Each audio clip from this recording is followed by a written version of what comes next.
Syntax क्या होता है? अभी तक किसी ने पढ़ा सिंटेक्स? What is syntax? है मैं बोलता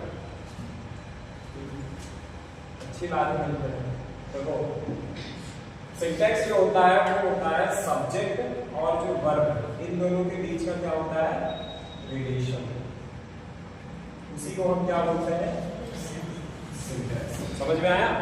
जो सब्जेक्ट और वर्ब के बीच का जो रिलेशन होता है इसको हम क्या बोलते हैं? सिंटेक्स। जैसे एक सब्जेक्ट दिया होता है, फिर ऑब्जेक्ट होती है, फिर वर्ब दी होती है, फिर ऑब्जेक्ट दिया होता है कि नहीं? ये सब समझते हो ना, सब्जेक्ट वर्ब और ऑब्जेक्ट। ठीक, तो जो सब्जेक्ट होता है और जो वर्ब होती है उन दोनों के बीच का जो रिलेशन होता है चाहिए क्या बोलता है? सिंटेक्स। ठीक, अब इसके भी बहुत सारे रूल्स हैं। जैसे मैंने सिंथेसिस पढ़ाया था, तो सिंथेसिस के बहुत सारे रूल्स हैं कि नहीं? यहाँ पे सिंटेक्स के बहुत सारे रूल्स हैं। जैसे पहला रूल क्या कहता है? वन ऑफ के बाद आने वाला नाउन या प्रोनाउन, मतलब ऐसे सेंटेंस आएंगे जिसमें वन ऑफ के बाद आने वाले क्या होंगे? नाउन और प्रोनाउन। सदैव क्या होंगे? प्लूरल में। ठीक, किसमें होगा? सदैव प्लूरल में होगा। बट लेकिन जो उसकी वर्ब होगी वो हमेशा किसमें रहेगी? सिंगुलर में होगी। फिर से एक बार, ऐसे सेंटेंस जिसमें वन ऑफ होगा, ऐसे सेंटेंस जिसमें वन ऑफ होगा, उसमें जितने उसके बाद वन ऑफ के बाद में जितने आने वाले जो भी वर्ड्स होंगे वो क्या होंगे? नाउन या प्रोनाउन होंगे। वो सदैव क्या होंगे? नाउन और प्रोनाउन प्लूरल में होंगे। ठीक, बट लेकिन जो उसमें वर्ब लगी होगी वो कैसे होगी? सिंगुलर में। अब ये वर्ब मतलब ये प्लूरल क्या होती है, वर्ब सिंगुलर क्या होती है, वर्ब ये तो सबको पता है अच्छे से। नहीं पता है तो हम लोग आगे एग्जांपल करेंगे तो समझ में आएगा। जैसे फॉर एग्जांपल पहला वाला देखा, one of the dogs was mad. हम लोगों ने पढ़ा है कि जहां पे एस लगा हो वो किसमें आ जाता है? प्लूरल। लेकिन प्लूरल है तो यहाँ पे वर्ब लगना चाहिए। क्वेश्चन करोगे ना, लेकिन ये हमारा सिंटेक्स का रूल कहता है कि अगर हमारा वन ऑफ के बाद आने वाला नाउन और प्रोनाउन हो तो सदैव किसमें होगा? वो प्लूरल में होगा। जो नाउन आने वाला है, तो ये जो नाउन है हमारा किसमें? प्लूरल में। लेकिन जो उसकी वर्ब होगी वो किसमें होगी? सिंगुलर में। तो इसकी जो वर्ब है वो कैसी है? सिंगुलर। बॉस किसका? सिंगुलर आता है ना, और वर्ब प्लूरल आता है। तो मैंने क्या लगाया? ये नाउन। अच्छा, one of the dogs, dogs क्या है? एक तरीके का नाउन है। नाउन के बाद लगने वाला ये क्या है? वर्ब। और वर्ब कैसी होनी चाहिए? सिंगुलर। तो मैंने सिंगुलर लगाया। Singular done. समझ में आया? One of them is killer.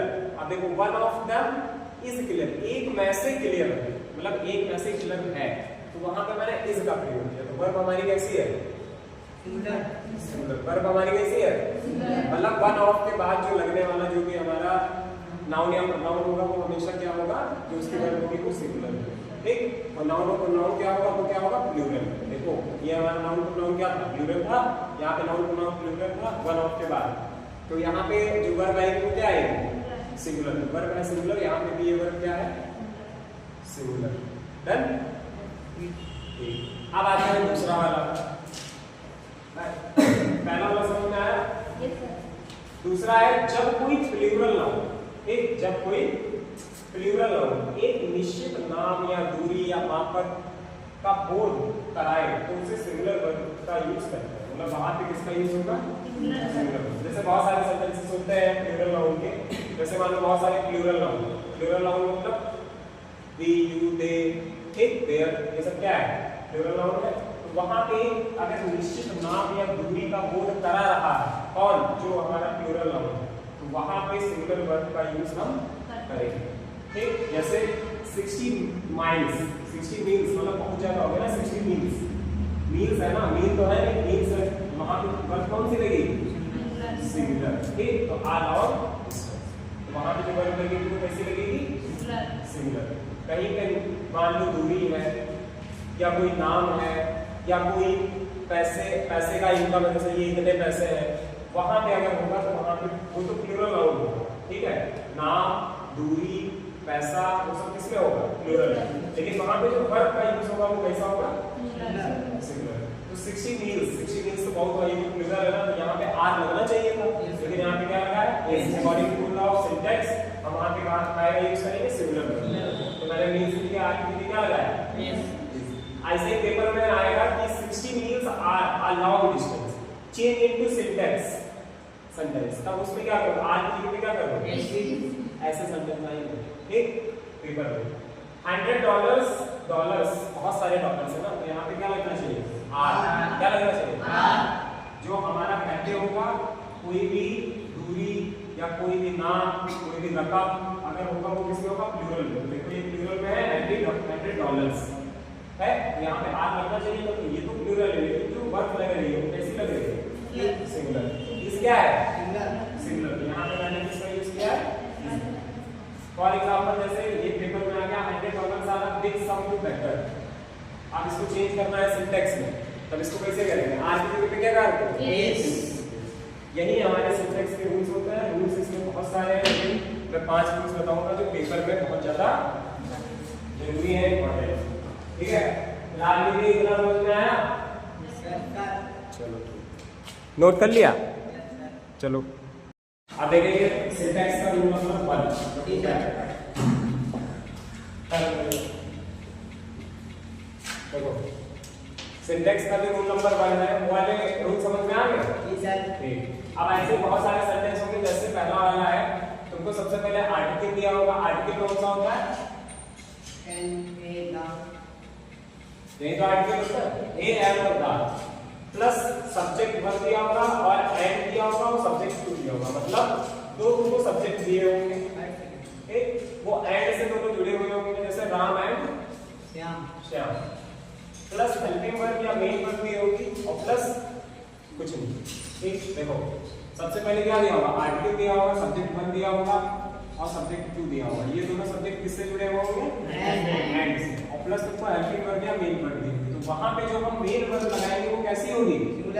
Singular. इतना तुमको दिमाग में घुसाना पड़ेगा, याद करना पड़ेगा।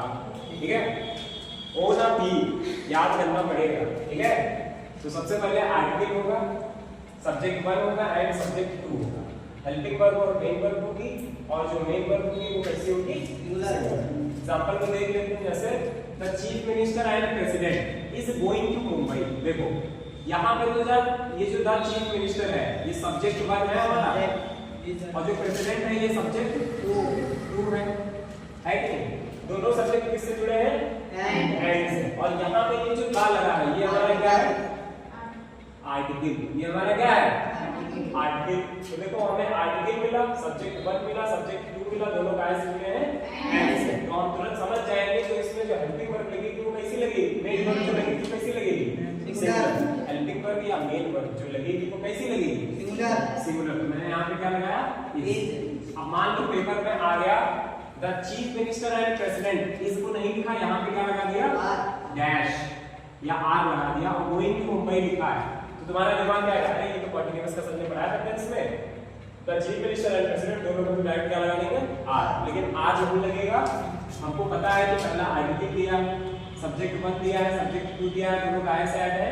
एंड से। और एंड ज्यादातर ये जो एंड वाले हैं ये ज्यादा बोर्ड में पूछे जाते हैं, समझे? जैसे बहुत सारे सेंटेंस जो होते हैं वो ज्यादातर एंड वाले ज्यादा पूछते हैं। ध्यान रखना, सब्जेक्ट 1 दिया होगा, सब्जेक्ट 2 दिया होगा, एंड से जुड़ा होगा, और पहले क्या दिया होगा? आर्टिकल। तो यहाँ पे हम क्या लगा देंगे? तो जो हमारी ये जो हेल्पिंग वर्ब या जो मेन वर्ब हो जाएगी वो कैसी रहेगी? सिंगुलर। ठीक, ये हमारा कहता है रूल नंबर 1। फिर से पढ़ते हैं। कोई भी सेंटेंस में अगर पहले क्या दिया है? आर्टिकल, बाद में क्या दिया है? सब्जेक्ट 1, फिर एंड दिया है तो सब्जेक्ट 2 दिया है, ठीक, तो वहां पे हमेशा जो मेन वर्ब है हेल्पिंग वर्ब लगेगी वो कैसी लगेगी? सिंगुलर। रट लो बिल्कुल, ठीक है। यहाँ पे क्या होगा? आर्टिकल होगा, सब्जेक्ट 1 सब्जेक्ट 2 का ऐसे जुड़ा होगा, एंड से जुड़ा होगा, ठीक है। अच्छा देखो, ये मान लो शोभित है, ये मान लो कोई और है, मतलब हाँ ये शोभित है, आई उसको मैंने के से लिख दिया है, ठीक है, समझदार लोग समझ जाए, ठीक। ये शोभित है, ये कोई भी के है, मान लो कोई के पर्सन है, ठीक।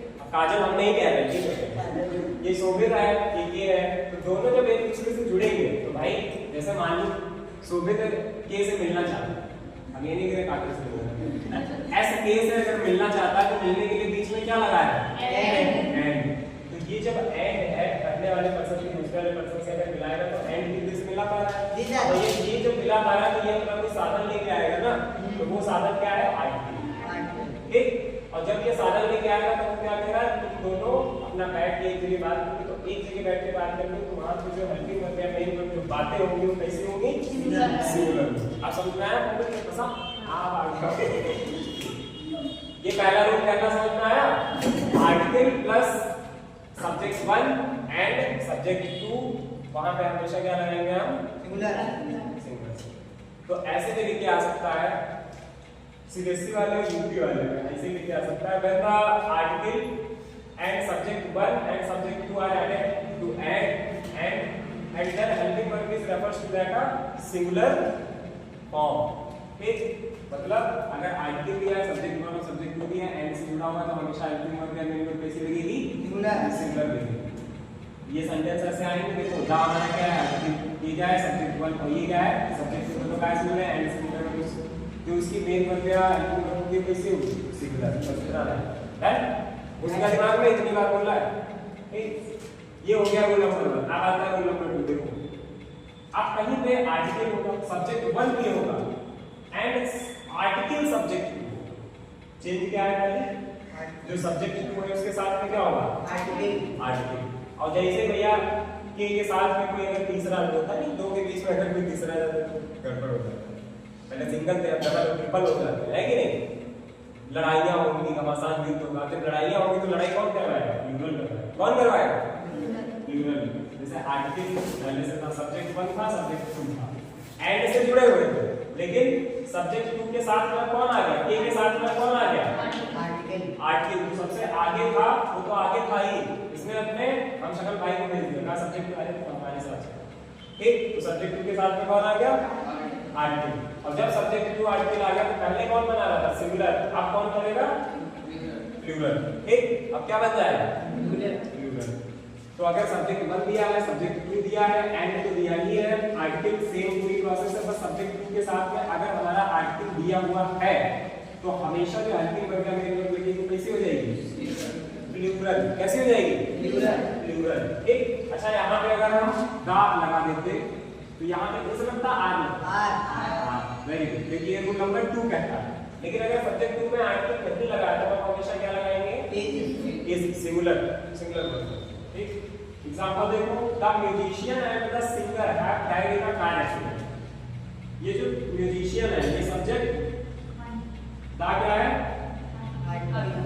आर्टिकल। द सिंगर क्या है, सब्जेक्ट 2। ठीक, ये सिंगर क्या है, सब्जेक्ट 2, दा क्या है, आर्टिकल।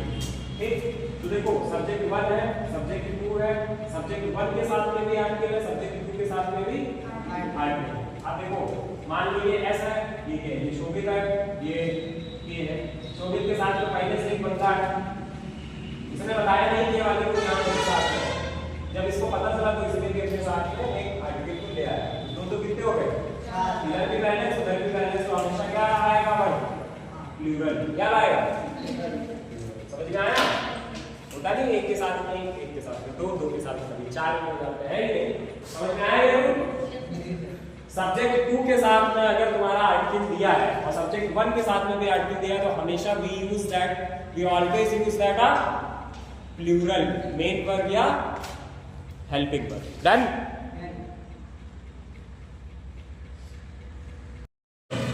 अब सिंटैक्स का थर्ड रूल क्या कहता है, सिंटैक्स का थर्ड रूल कहता है when two or more, दो या दो से ज्यादा, when two subjects are joined, मतलब दो या दो से ज्यादा अगर सब्जेक्ट क्या है, joined by the conjunction के द्वारा, conjunction को जैसे and और but, कंजंक्शन पढ़े हो ना, जो दो सेंटेंसेस को दो वर्ड्स को क्या करता है, जोड़ देता है, कंजंक्शन कर देता है। एंड प्लूरल हेल्पिंग, तो हमेशा वहां पे जो हेल्पिंग वर्ड होगी वो कैसी होगी, प्लूरल। कैसे समझो, जब दो या दो से ज्यादा सब्जेक्ट्स हमारे ज्वाइन होते हैं बाय द कंजंक्शन के द्वारा, जैसे दो सब्जेक्ट हैं या दो सब्जेक्ट से ज्यादा, जैसे दो सब्जेक्ट हमने लिए मोनिका एंड प्रिया, एक सब्जेक्ट लिए एक सब्जेक्ट लिए, एंड से जुड़ा तो एंड हमारा क्या है, एंड हमारा क्या है, तो जब हमने दो सब्जेक्ट एंड से जोड़े हैं तब वहां पे जो हमारी हेल्पिंग वर्ब लगेगी या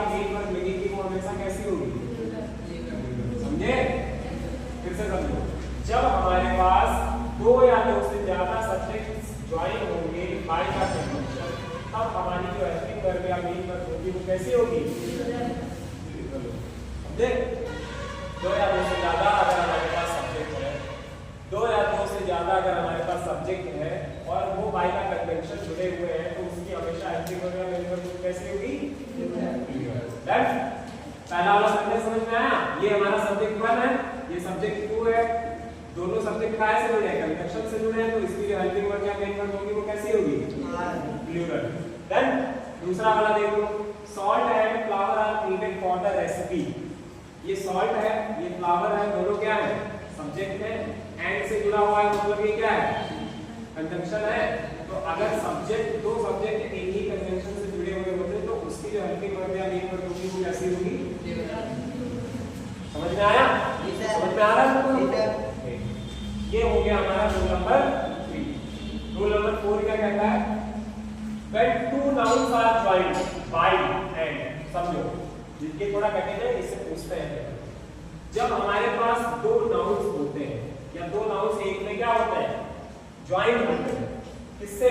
एंड के द्वारा जब हमारे दो नाउन्स एक दूसरे से जुड़े हुए होते हैं तो refers to a single person और थिंग, मतलब वो रेफर करेगा एक सिंगल चीज को या सिंगल व्यक्ति को या कोई एक कलेक्टिव आइडिया होगा हमारे पास। तो वहां पे जो वर्ब हमारी होगी वो हमेशा क्या होगी? सिंगुलर। समझ में आया? फिर से बताता हूं, ये नहीं समझ में आया। जब हमारे पास दो नाउन होते हैं, नाउन मतलब नाउन का नेम ऑफ पर्सन, प्लेस और चाहे पर्सन हो चाहे प्लेस हो चाहे कोई थिंग, ठीक है? जब दोनों एक दूसरे से जुड़ेंगे, ज्वाइन होंगे, तो वो रेफर करेगा एक सिंगल चीज को या सिंगल व्यक्ति को या सिंगल प्लेस को, और वो एक उनको क्या देगा? कलेक्टिव आइडिया भी दे सकता है। तो उस वहां पे जो हमारी वर्ब लगेगी वो भी हमेशा कैसे लगेगी? सिंगल। देखो यहाँ पे ब्रेड एंड बटर, ये सब्जेक्ट है, ये सब्जेक्ट, ये भी हमारा क्या है? सब्जेक्ट। नाउन है, ये भी हमारा सब्जेक्ट क्या है? नाउन। तो कह रहे हैं कि जब दो नाउन एक दूसरे से जुड़े हुए होंगे, एंड से जुड़े हुए होंगे, तो वो हमेशा रेफर क्या करेगा? सिंगल पर्सन, मतलब सिंगल चीज को क्या बना दे। तो ब्रेड एंड बटर, ब्रेड के ऊपर ही तो बटर लगा है कि? तो हमारे पास नाउन जब होंगे एंड से जुड़े हुए होंगे तो वहां पे हमेशा जो हमारी वर्ब लगेगी वो कैसी होगी? सिंगुलर होगी। सब्जेक्ट अगर यहाँ पे होगा Ram and Shyam is my friend, आज लगा देते क्या लगा देते? क्या ये सही हो सकता है? Ram Sita and Gita are my friend, नहीं ना? क्यों? सीता एंड गीता दोनों क्या है? नाउन। बस हमको ये देखना है कि अगर दो नाउन है तो हमेशा हमारी जो वर्ब होगी तो क्या होगी? सिंगुलर। है? समझ में आया? रूल नंबर 3, रूल नंबर 4 समझ में आया अच्छे से? रूल नंबर 3 क्या कहता है? फिर से देख लो। जब हमारे पास दो या दो से ज्यादा सब्जेक्ट होंगे, तब अगर हमारे पास दो या दो से ज्यादा अगर सब्जेक्ट होंगे वो दोनों सब्जेक्ट काय से जुड़े होंगे? कंजंक्शन से। ठीक, दो या दो से ज्यादा जब सब्जेक्ट हमारे पास जुड़े होंगे दोनों काय से जुड़े होंगे? कंजंक्शन से। तो वहां पे जो हम हेल्पिंग वर्ब या मेन वर्ब लगाएंगे वो कैसे लगाएंगे?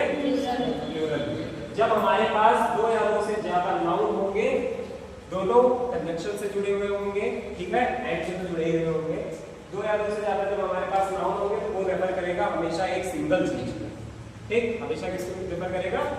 सिंगल चीज को। नाउन जैसे बहुत सारे, मतलब कुछ भी हो सकता है, जैसे Lakhimpur and Lucknow is the big city, बोल सकते हैं ना? तो वहां पे किस लगाएंगे? आर में, क्योंकि लखीमपुर और लखनऊ दोनों क्या है? नाउन। ठीक, तो लखीमपुर एंड नाउन दोनों क्या है? प्लेस है, और हम लोग noun is the name of the person, place और। ठीक, समझ में आया? तो जहां पे दो नाउन होंगे वहां पे भी जो वर्ब लगेगी वो कैसी लगेगी? सिंगुलर। ऐसी लगेगी। मजा आया? समझ में आया? चलो ठीक, नोट कर लो सब लोग। चलो देखो रूल नंबर 5। देखो मैंने 4 रूल्स पढ़ा दिए, 4 का एक सबसे पहले पढ़ाया था वन ऑफ वाला, ठीक है? अब तुमको बस सिंटैक्स के रूल्स रखने हैं। ये जो 5 रूल्स हैं, ये अगर 5 रूल्स बहुत अच्छे से पढ़ लिया तो मान के चलो तुम्हारे 500 नंबर आराम से ग्रामर के पक्के।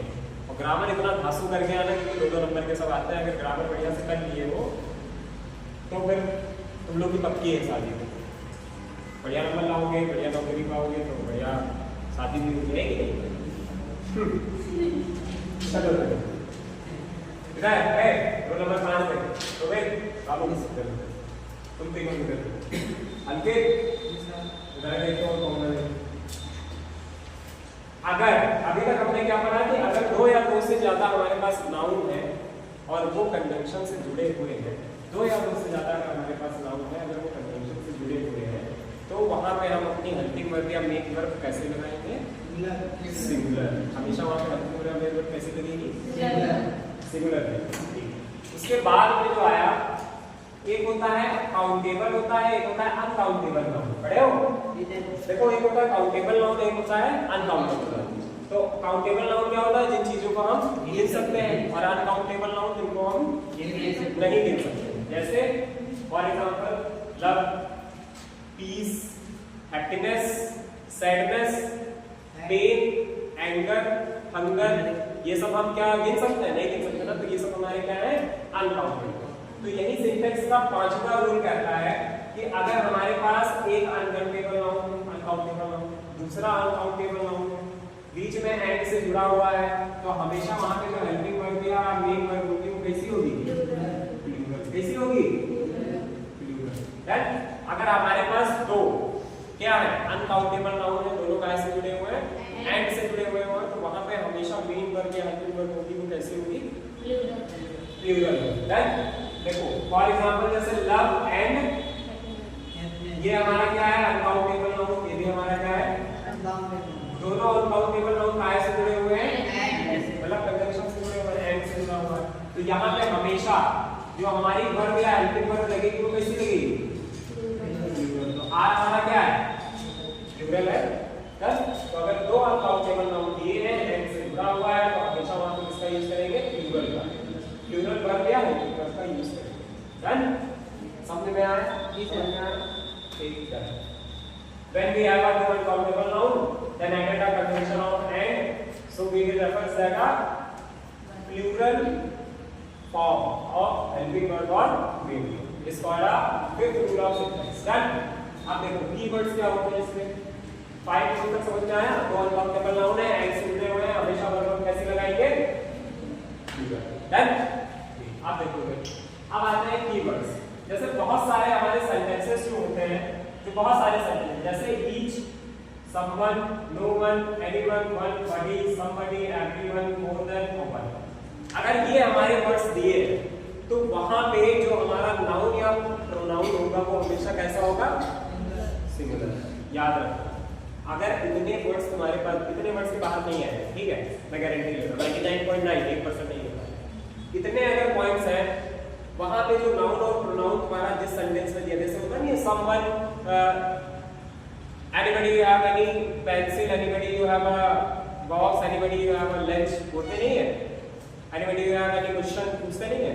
तो वहां पे anybody you have a, तो वहां पे हमेशा क्या लगेगा? जो नाउन और प्रोनाउन अगर उस सेंटेंस का यूज हो रहा है, उस सेंटेंस में ये वर्ड्स पहले लगे हुए हैं, तो वहां पे नाउन और प्रोनाउन हमेशा क्या होगा? उसकी जो वर्ब होगी वो भी हमेशा क्या रहेगी? और जो एडजेक्टिव दिया होगा, जो क्वालिटी बता रहा होगा वर्ब की, वो भी क्या रहेगा? That's is my side. So complete the syntax. Done? समझ में आया? आज का मैराथन कैसा था? बढ़िया था? रूल नंबर 5, ये 5 रूल अगर अच्छे से पढ़ लोगे तो आराम से सब कुछ आ जाएगा। डन? अब आते हैं अपने टॉपिक। अगर तुमको कोई गाली दे रहा था, ठीक है, तो अगर कोई गाली देता है तो तुम्हारी चिपक नहीं जाती। एक आदमी पकड़ से कहानी बताते हैं, एक कहानी बताते हैं। बुद्ध एक रास्ते पे जा रहे थे। बुद्ध भगवान क्या थे? वो एक रास्ते पे जा रहे थे, तो एक बंदा, वो अपनी कुटिया, रात हो गई थी तो कुटिया में बैठ गए, मतलब रेस्ट वेस्ट किया आराम से, थोड़ा चाय कॉफी नाश्ता तब नहीं चलता था, अपना भोजन वगैरह किया, ठीक है। उसके बाद में एक बंदा आया, तो दूर दूर पे बात आएंगे, अरे बुद्ध आए, तो कुछ लोग होते नहीं है कि हाँ, कुछ लोग अंधविश्वास में विश्वास नहीं करते। तो उन्होंने कहा कि मतलब सब लोग कहते थे कि वो भगवान है, वो बहुत अच्छे डायरेक्शन बताते हैं, अच्छी चीजें बताते हैं। तो एक बंदा मिठाई लेकर आया बहुत सारी, वो बुद्ध भगवान से बहुत ज्यादा इंस्पायर हुआ था, तो वो बहुत सारी मिठाई लेकर आया और उनको दिया। तो उन्होंने कहा नहीं, मुझे मीठा नहीं पसंद है, मैं नहीं पसंद। बुद्ध ने मना कर दिया, वो मिठाई लेकर अपनी चला नहीं गया। तो उसको मतलब बाद में उसने सोचा कि यार बुद्ध भगवान ने हमारी मिठाई नहीं दी। फिर बाद में वो अपने चेले से कहे, बुद्ध भगवान ने अपने चेले से कहा, अरे वापस लेकर जाएगा तो ये दुखी हो जाएगा, इससे अच्छा है इसकी टोकरी तुम अपने पास ले लो और साइड में कहीं रख दो, तुम लोग को खाना है खा लो। फिलहाल मुझे मीठा नहीं पसंद है तो मैं नहीं खाऊंगा, लाया मेरे लिए लेकिन तुम लोग खा लो। तो जो टोकरी थी वो साइड में रख दिया वहीं कुटिया में। थोड़ी देर बाद एक बंदा आया, वो बुद्ध भगवान से बहुत ज्यादा लगा, आते ही आते गालियां देने लगा, ABCD ये जो भी गालियां होती हैं सब देने लगा, गंदी गंदी गालियां। वो चुपचाप बैठे थे, मुस्कुराने लगे, कुछ नहीं। बहुत देर में गाली, लगभग आधा एक घंटा हो गया लगातार, तुम ये हो, तुम वो हो, तुम सबको चूतियां बनाते, तुम ये करते हो, वो करते हो, सब उल्टा सीधा कहा। तो बाद में बुद्ध भगवान स्माइल करते रहे। तो थोड़ी देर बाद जब वो गाली देते देते थक गया, तो जब वो रुका, कहने लगा, अरे भगवान कौन हो तुम तो कुछ बोल ही नहीं रहे हो, मैं इतनी गालियां तुमको दे चुका हूँ और तुम फिर भी हंस रहे हो, मुस्कुरा रहे हो, इसका क्या राज है? तो उन्होंने बड़ा अच्छा जवाब दिया, कहा कि तुम मुझे गालियां तो दे रहे हो लेकिन मैं तुम्हारी गालियां ले ही नहीं रहा, है कि नहीं? जिस प्रकार एक इंसान एक टोकरी में बहुत सारी मिठाई लेकर आया था गुरु जी ने, उन्होंने नहीं लिया, उनको साइड में रखवा दिया था टोकरी में, उसी प्रकार जो वर्ड्स थे उनके, गालियां थी, वो बुद्ध भगवान अपने ऊपर ले ही नहीं रहे। उन्होंने कहा तुम देते रहो, हम नहीं ले, हमारा मन ही नहीं, हम नहीं लेंगे, छोड़ो। तो उन्होंने गालियां ली ही नहीं, इसीलिए वो शांत थे। तो उन्होंने आंसर यही दिया कि आप गाली हमको बेटा चाहे इतनी देंगे, बस तुम गाली चाहे इतनी हमको दो, मैं तुम्हारी गालियां ले ही नहीं रहा हूँ, अपनी आत्मा के अंदर मैं समर्पित ही नहीं कर रहा हूँ, मैं तुम्हारे वर्ड्स को अपने अंदर एक तरीके से मतलब अनुग्रह या कोई एक अल्टरनेट था कि हम उसको ले ही नहीं रहे, हम उसको एक्सेप्ट ही नहीं कर रहे, है कि नहीं? तो तुम गालियां जान देती, तो जब मैं ले ही नहीं रहा हूँ तुम देते देते थक जाओगे, मैं ले ही नहीं लूंगा ही नहीं, चले ही जाओगे अपने घर। तो वो बाद में हाथ जोड़ के उनके पैरों के नीचे गिर गया, जो बिल्कुल नफरत करता था वो उनका चेला बन गया, ठीक है, और वही उनकी सेवा करते। तो इस कहानी से ये मिलती है शिक्षा हम लोगों को कि अगर कोई उनको गलत कहता है तो उसको कह दो, ठीक है, तुम उसके ऊपर अपने वर्ड्स लोगी। तुमको कहता है तुम बदतमीज हो, तुम लड़केबाज हो, तुम लड़कीबाज हो, मैं तो हाँ है, बस बात है, तुम कहो ही ना, शांत, तुम उसके वर्ड्स लो ही ना अपने ऊपर, है कि नहीं? जैसे होता है ना, कोई गाली देता है तो बड़ी गुस्सा आती है, जाके उसको मारेंगे जरूर, छुट्टी के बाद मिलना, कहते नहीं है लड़के लड़कियां सब, छुट्टी के बाद मिलना, तो छुट्टियां नोच के मारेंगे, उनको उठा के पटक के मारेंगे, कहते नहीं है? लेकिन नहीं, जब हम भैया गाली ले ही नहीं रहे, दो चार जितना हम काहे नहीं, है कि नहीं? और अगर तुम दूसरे के वर्ड्स को लेकर खुद अगर गुस्सा हो रहे हो, जैसे सामने वाले ने कुछ कहा और तुम गुस्सा हो गए, तो समझ जाओ तुम्हारा रिमोट किसके हाथ में है? सामने वाले के हाथ में। रिमोट का काम क्या होता है? जैसे टीवी चल रही है, टीवी का रिमोट है, हम चाहे तो चैनल को चेंज करें, हम चाहे तो चैनल को पीछे करें, चाहे आगे करें, उसी प्रकार तुम बन जाते हो। क्या तुम उसके गुलाम हो?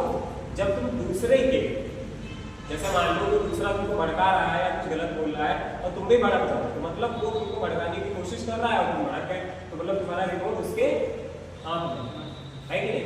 तो इससे अच्छा है कि दूसरे के गुलाम ना हो। अब तुम लोग रास्ते पे जा रहे हो, किसी के गुलाम हो नहीं हो, लेकिन अगर तुमको कुछ कोई कह रहा है, सच में अगर तुमको कोई कुछ कह रहा हो, तो गुस्सा हो के तुम उसको पलट के जवाब दे रहे हो, तो मतलब उसका ऑरा जाता है, तुम्हारा ऑरा का, तुम कुछ नहीं हो।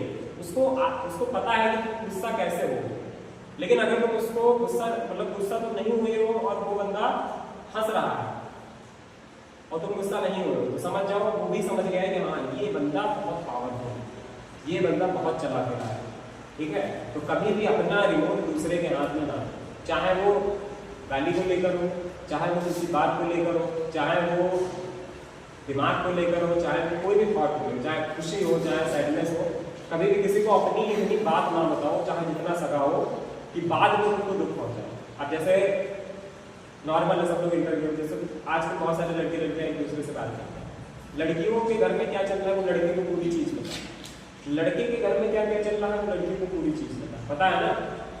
फिर जब लास्ट में जब लड़ाइयाँ होती हैं, ब्रेकअप होते हैं, आज तुमसे बात नहीं करेंगे, ब्रेकअप खत्म, डटा रहेगा, आप वो अब आ गए तुम्हारे घर में तो ये होता है कि नहीं, तुम्हारे घर में तो ये होता है, हम जानते थे तुम ऐसे ही हो, हम जानते थे तुम्हें, तब वो गलत शब्दों का प्रयोग होता है। अब जब वो गलत शब्दों का प्रयोग होता है तब जो लगता है वो बहुत बुरा लगता है, समझे? इसीलिए कह रहे हैं कभी भी रिलेशनशिप में सब लोग आओगे, मैं मना कर नहीं पाऊंगा, सब लोग कहते हो एक ना एक दिन आओगे, जरूरी है वो, कटेगा नहीं तो बटेगा नहीं, मतलब दूसरी चीज ये है कि अगर गिरोगे नहीं तो सुधरोगे नहीं, है कि नहीं? जो रियल बात है, ऐसा फ्रेंड में होता है। तो हम ये कह रहे हैं पढ़ो, सब मस्ती से सब कुछ करो, लेकिन अपने घर की बात, तुम्हारे अंदर क्या चल रहा है वो कभी किसी को ना बताओ। अगर तुमने अपना आप बीती सब सामने वाले को बता दिया तो समझ जाओ तुम अपनी पूरी हिस्ट्री, पूरी किताब अपनी को पढ़ा रहे हो सामने वाले, और जब पूरी किताब को तुम्हारी पढ़ लेगा तब वो तुमको अपने इशारों में नचाएगा। इसीलिए कहा जाता है अपनी कमजोरी किसी को ना बताओ। जैसे मान लो एक लड़का और लड़की बात कर रहा है, लड़के को उस लड़की की कमजोरी पता चल गई। लड़की की कमजोरी क्या है? उसको पैसा चाहिए। लड़का कहेगा आओ हम तुमको 1000 रुपये देंगे, तुम मेरे साथ इस मॉल में चलो, तुम मेरे साथ यहाँ पे टहलने चलो, तुम मेरे साथ यहाँ टहलने। तो वो लड़की क्या करेगी? वो तुरंत आएगी, 1000 रुपये पेटीएम किया, पेटीएम पर 1000 रुपये करा, खुश हो गई लड़की। अब लड़की की कमजोरी क्या है? पैसा। लड़का जानता है कि लड़की की कमजोरी क्या हो चुकी है? पैसा। लड़के ने कॉल किया, चलो यार समझो, ठीक है, बहुत अच्छी चीज बता, ठीक है। तो अपनी कमजोरी किसी को ना, जैसे लड़का है, लड़की जान गई कि अगर हम ज़्यादा सीरियस होकर इस लड़के से बात करेंगे, या हम इससे अभी हम लड़के से कहेंगे मैं तुम्हें छोड़ दूँगी, मैं तुमसे बात नहीं करूँगी, तो मतलब क्या होगा? वो उदास हो जाएगा, फिर उसके साथ में हाथ जोड़ेगा, पैर पड़ेगा। तो वो लड़की जान लेना कि उस लड़के की कमजोरी क्या है। तो लड़की अब क्या करेगी? तो और दूर दूर भागेगी, उसको बहुत ज़्यादा वो करवाएगी, है कि नहीं? तो अपनी कमजोरी ना तो इनको बताओ ना तो उनको बताओ, जो चल रहा है वो चलने दो, बात करो, मस्त रहो, बस हम ये कहते हैं। अपनी कमजोरी नहीं बताना है, कोई गलत कहता है अपने ऊपर नहीं लेना, ये ध्यान रखना। सब लोग बड़े होंगे, इंटर के बाद कॉलेज में जाओगे, उसके लिए ये बातें बहुत होती हैं।